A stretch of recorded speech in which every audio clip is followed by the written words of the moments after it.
Welcome back to Bridging with the Chief. I'm your host, Patrick Jordan, and we're going to talk about Representative Eric Swalwell. You know, and every few hours, something new drops about Eric Swalwell. But you can find me at Briefing with the Chief on Rumble, on YouTube, on Facebook. We're having some trouble with Instagram right now, but you can also find us on TikTok. I think it's been hacked on Instagram, but we're figuring that one out. But you can also find me on X at LESD Jordan, and I do post all my shows on X, and as well as participating in spaces on X, and I post about a wide variety of issues on X as well. And I just want to tell you, I hope to have a show coming up soon.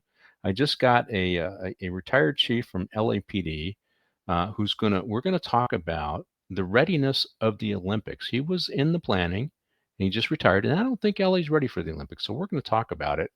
And so I just kind of locked him in today. So just pay attention to Briefing with the Chief, and I'm going to keep bringing up good subjects and bring on some good guests, and I'm looking forward to that interview. But today we're going to talk about Eric Swalwell.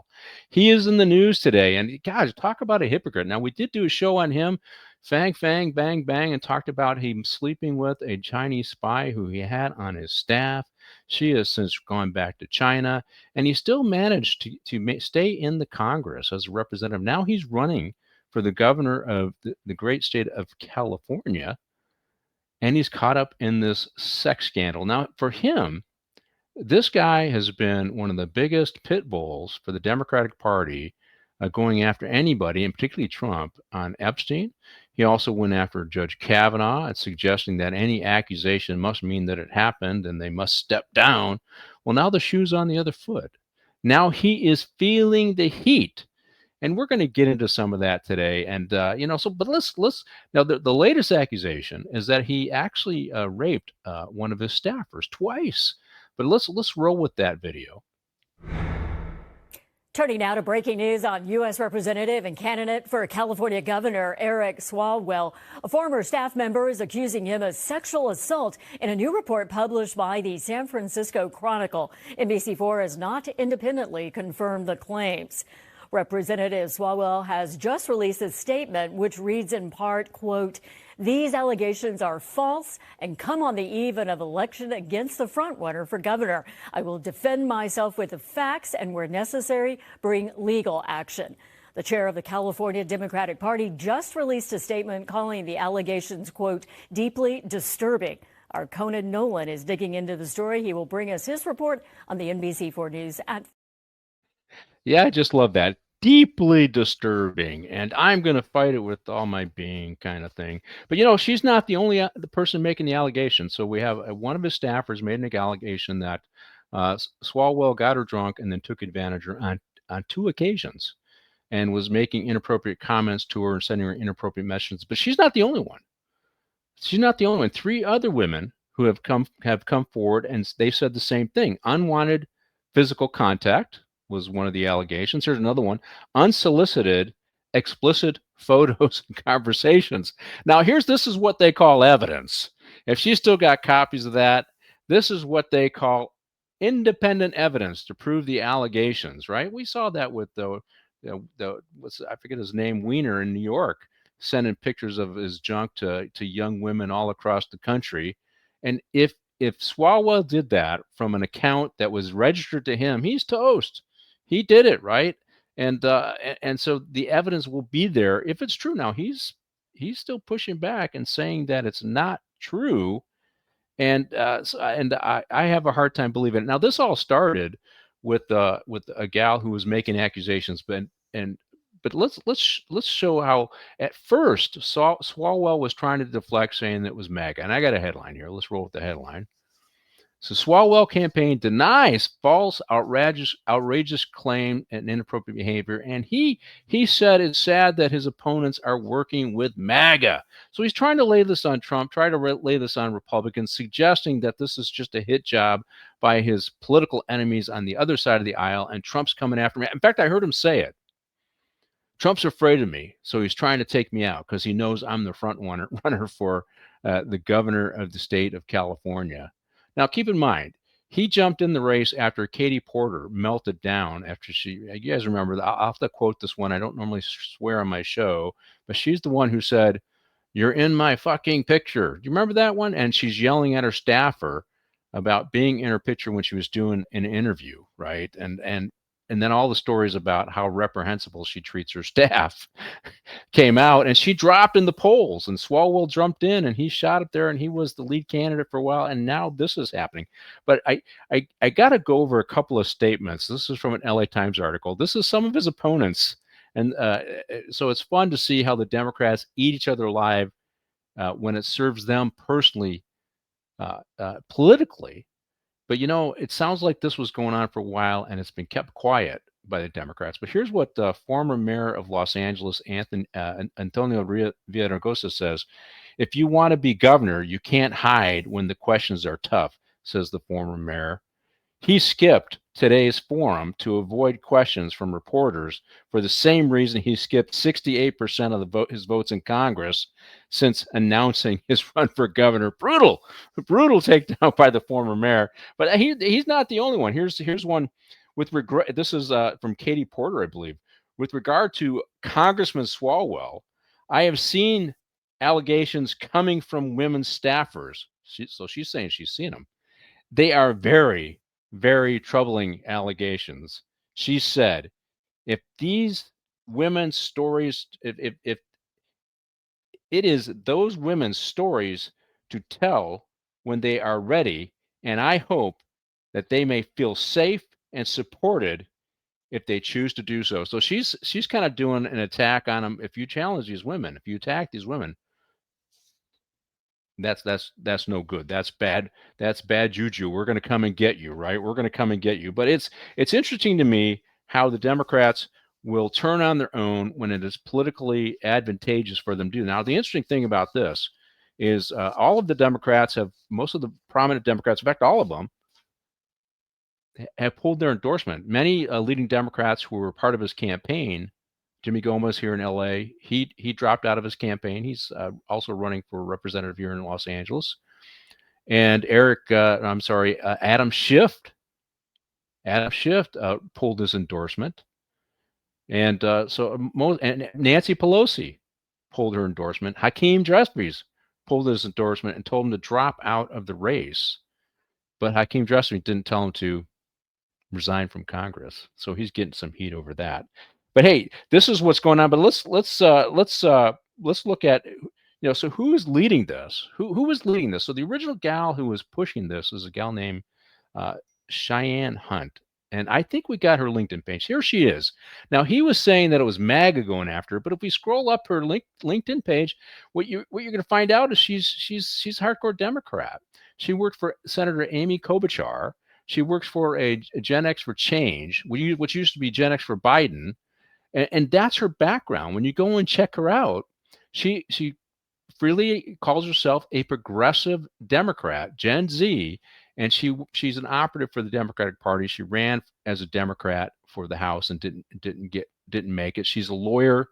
But she is the one leading the charge, and she's the one who said multiple women have contacted her. I think we got a video of that. I don't know. Do we have a video or no? I think we skipped that video. But here's this. Let's look at her X page as well, because I don't want Swalwell to be able to say, "Oh no, this is just Trump coming after me." This is not. This has nothing to do with Trump. This is all inner party, right? And here's her X page, and you can see that she's posting about this. Just keep going out there. She's got Nick Shirley on there as well, but she has posted on her X page that she was insulted, that she was suggesting that she had partnered with MAGA to go after Swalwell.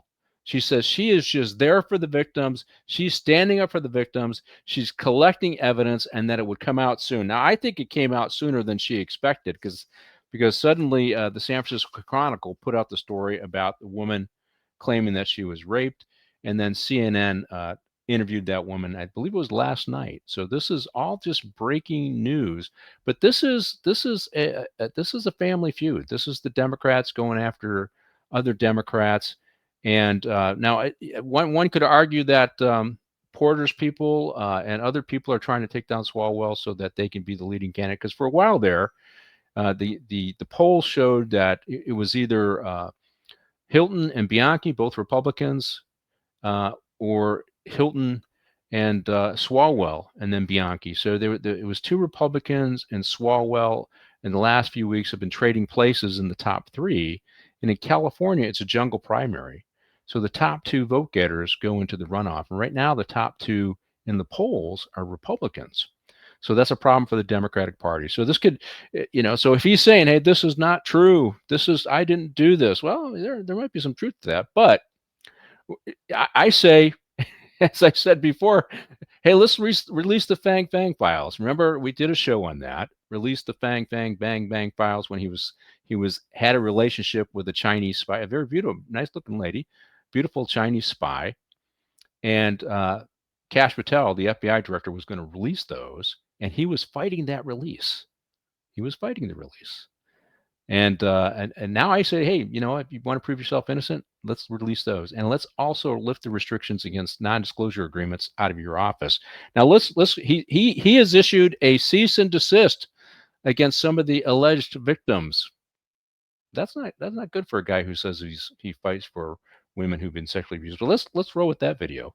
Eric Swalwell has officially taken a page out of the Trump playbook and is attempting to silence women. This morning, we learned that he's attempting to intimidate survivors by serving them with cease and desist letters for coming forward with their stories about sexual abuse and harassment. You can see here that this is a cease and desist that was sent by litigation counsel to Congressman Eric Swalwell pertaining to accusations of sexual assault. And by the way, this was texted to one of the women at midnight last night. The story is about to break, and he sent these in the dead of night in another attempt to delay the truth. We've all seen it before. Deny the allegations, question the women's motives, and suggest it's a conspiracy. This is what it looks like when powerful men get caught. Let me be frank, these cease and desists are a disgusting abuse of power against these brave women who are courageously working together to come forward and share their stories. It begs the question, if Swalwell has done nothing wrong, as his campaign claims, why not let these women tell their stories in the light of day? Our team remains steadfast.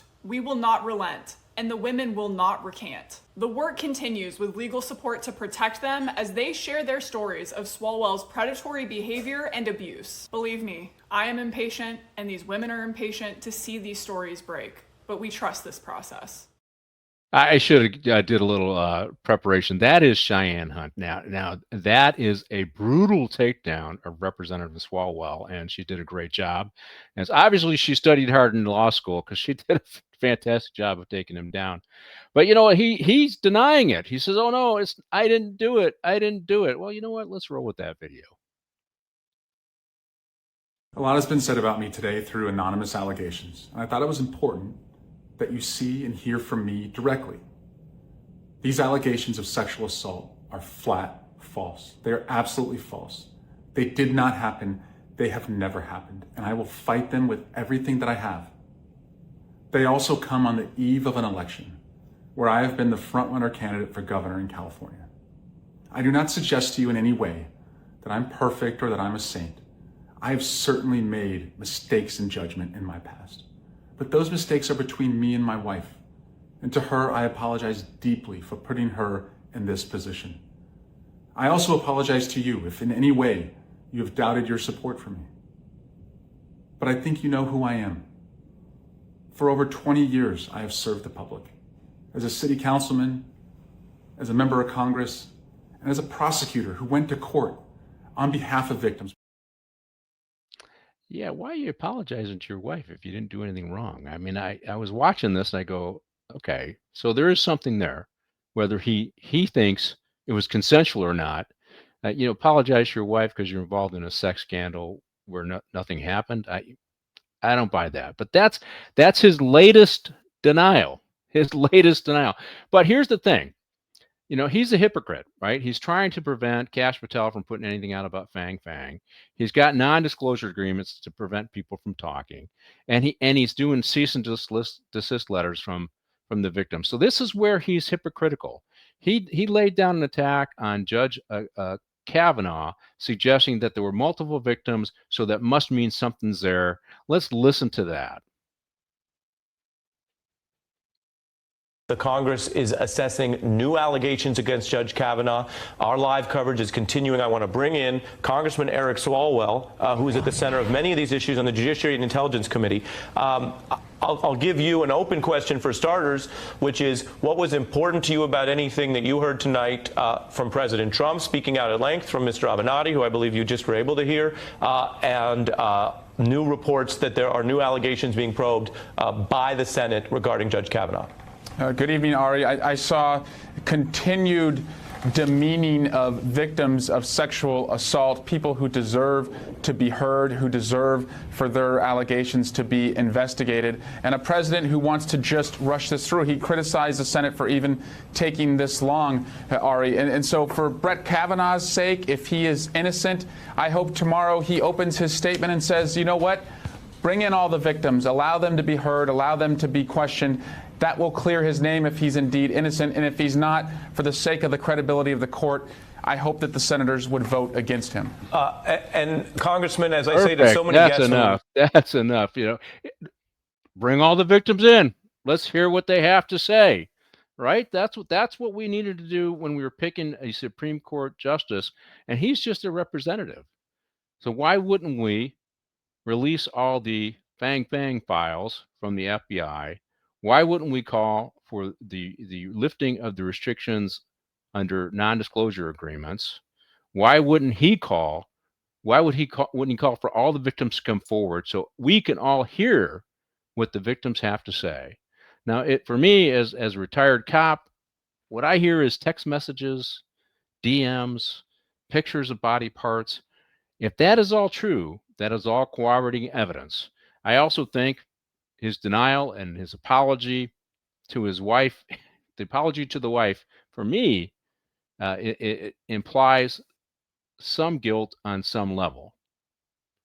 Now, that is briefing for the chief today, a quick short today. And remember to stay tuned, because we got some other good shows coming up. And Amanda, you can take it away.